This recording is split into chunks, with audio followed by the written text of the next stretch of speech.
Bonjour à tous, dans cette vidéo je vais vous montrer comment piloter des servomoteurs en angle avec un potentiomètre.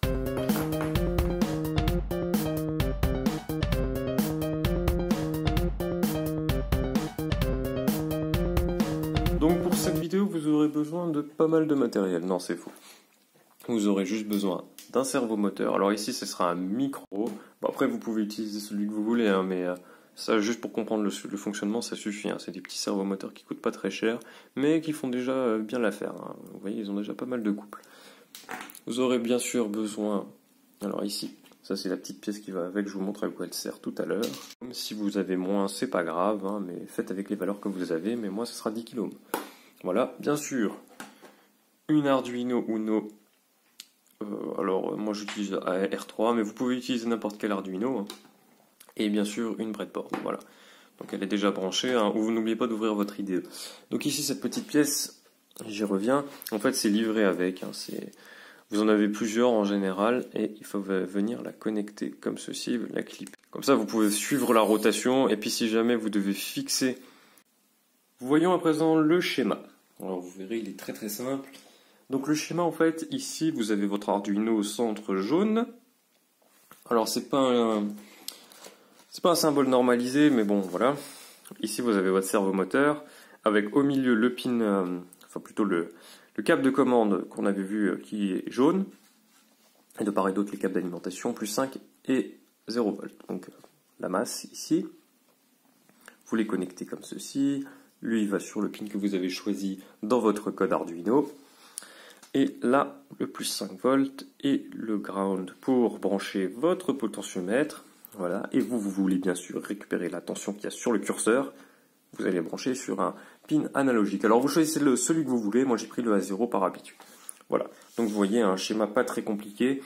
N'hésitez pas à revenir sur cette partie une fois que vous êtes avancé dans la vidéo pour câbler. Faites ça tranquillement. Je vous conseille de commencer par le potentiomètre, puis par le servomoteur, et vraiment de faire ça calmement si vous avez des difficultés ou si vous... Passons à présent à la partie code. Donc vous verrez, le code n'est pas très compliqué, c'est juste des nouveaux objets à prendre en main, mais rien de très compliqué.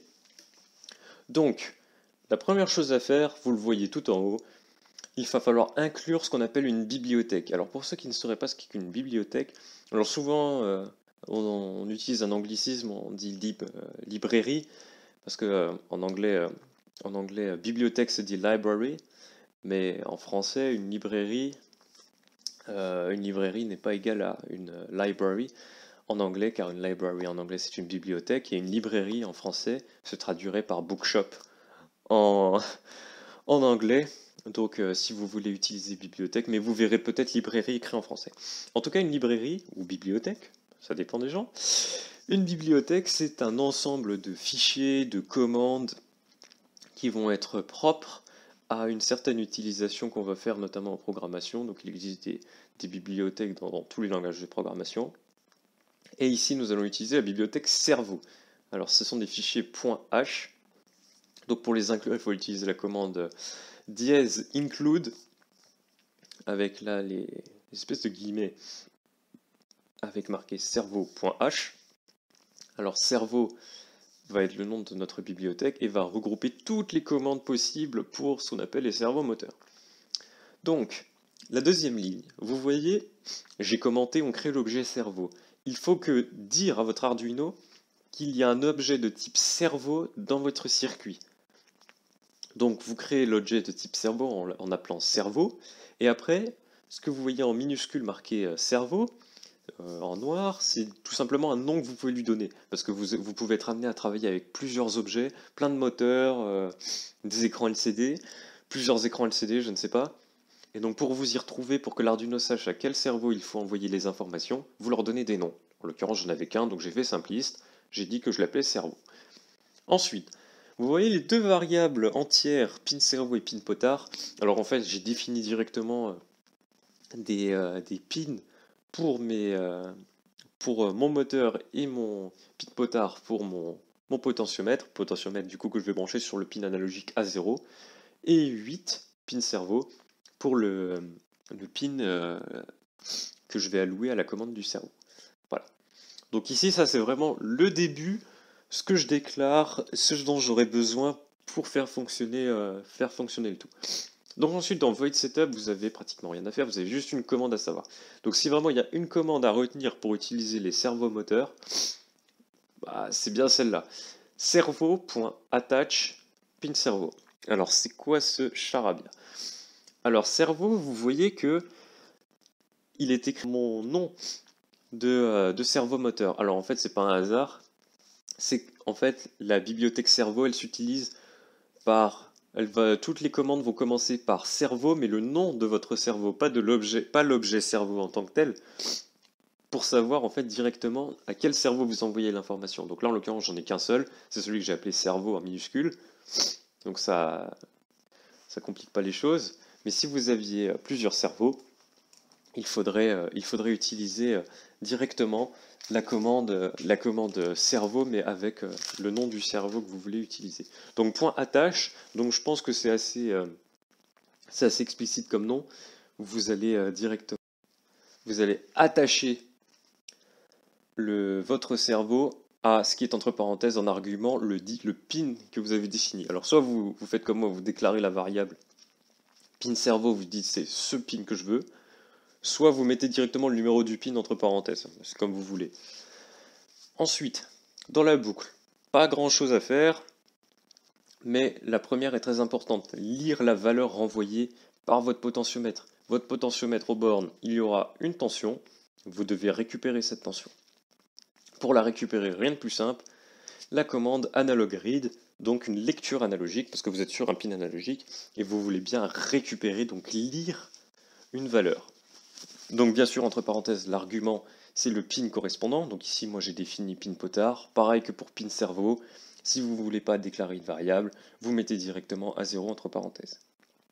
Bon, bien sûr, c'est une valeur entière que j'ai appelée valeur potard. La deuxième. Alors, dans beaucoup de programmes, vous allez être amené à faire ce qu'on appelle un peu des... C'est pareil, c'est un anglicisme de dire mappage, ça ne se dit pas.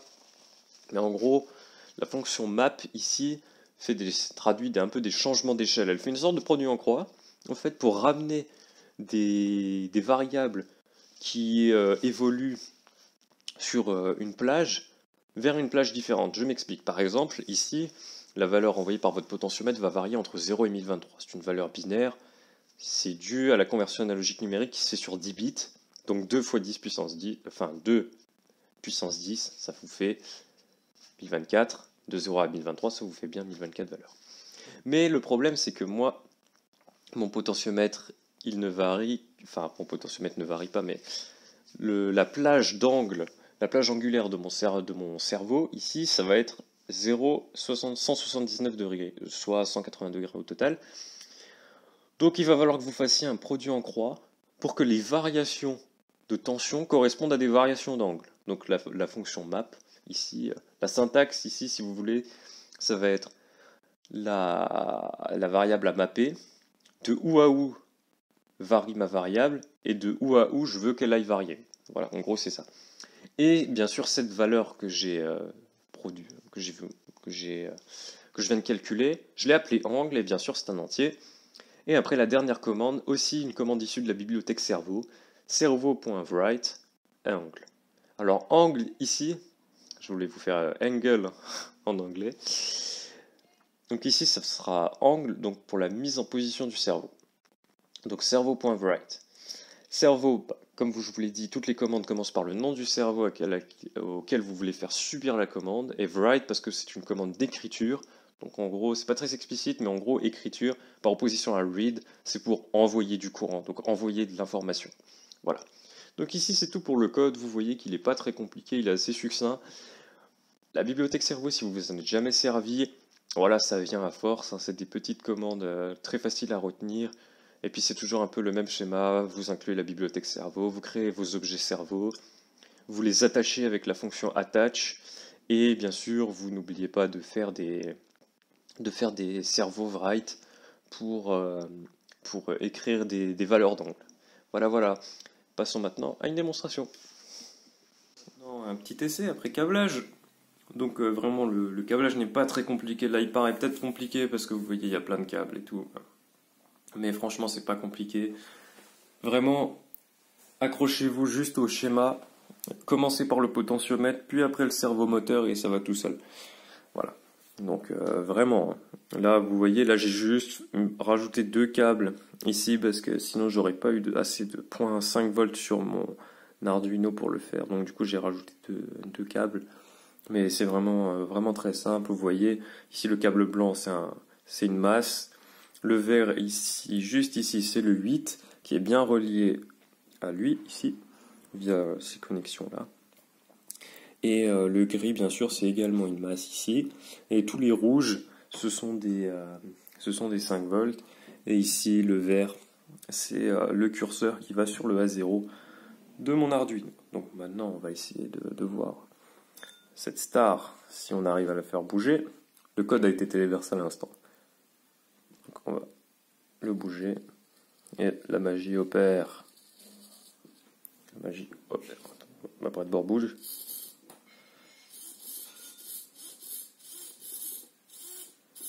Et voilà. Donc en fait, voilà, vous avez vraiment ce que je vous expliquais tout à l'heure. On a une tension qui varie entre 0 et 5 volts. Et votre programme, en fait, qui fait ni plus ni moins qu'un produit en croix pour que votre tension devienne proportionnelle à l'angle fait par le servomoteur. Plutôt, le servomoteur devient proportionnel à la tension. L'angle fait par le servomoteur devient proportionnel à la tension aux bornes de votre potentiomètre. Donc vraiment, vous pouvez vous amuser, vous pouvez jouer, c'est très sympathique, c'est très fun. Ou alors, vous pouvez tout simplement juste faire bouger comme ceci. Voilà. Et comme dit, c'est très résistant. Hein. Si vous voulez essayer de bouger. Alors, je ne sais pas si vous voyez à l'intérieur le mécanisme. Et quand j'essaie de bouger, vous voyez, il y a le moteur qui exerce une pression en fait dans le sens inverse de la contrainte que moi j'exerce. Vous voyez, vraiment pour lutter à tout prix contre la perturbation. C'est un système asservi. Le système va tout faire pour maintenir la position qui lui a été assignée, même s'il doit y laisser la vie. Donc vous voyez. Alors moi, bien sûr, je peux le bloquer, le forcer parce que j'ai plus de force que lui. Mais néanmoins, il a quand même énormément de force parce que j'ai du mal à faire le tour. Hein. Là, vous voyez, le couple qui est fourni là, il est maximal, j'arrive plus à aller. Donc pour vous dire qu'un petit moteur comme ça, avec un simple train d'engrenage, eh ben, ça fournit déjà assez de force pour bloquer mon doigt. Et si vous voyez là, moi quand j'essaie de bouger, c'est très dur. Voilà. C'est la fin de cette vidéo, j'espère qu'elle vous aura plu. N'hésitez pas à tout reprendre calmement, mais je trouve que c'est déjà très très bien comme programme et comme montage pour reprendre les bases de l'électronique et les bases d'Arduino, de manière assez pratique, assez facile, sans trop vous casser la tête, et vous apprenez sur des exemples simples, et vous pouvez déjà faire des montages vachement sympas. On se retrouve dans une prochaine vidéo.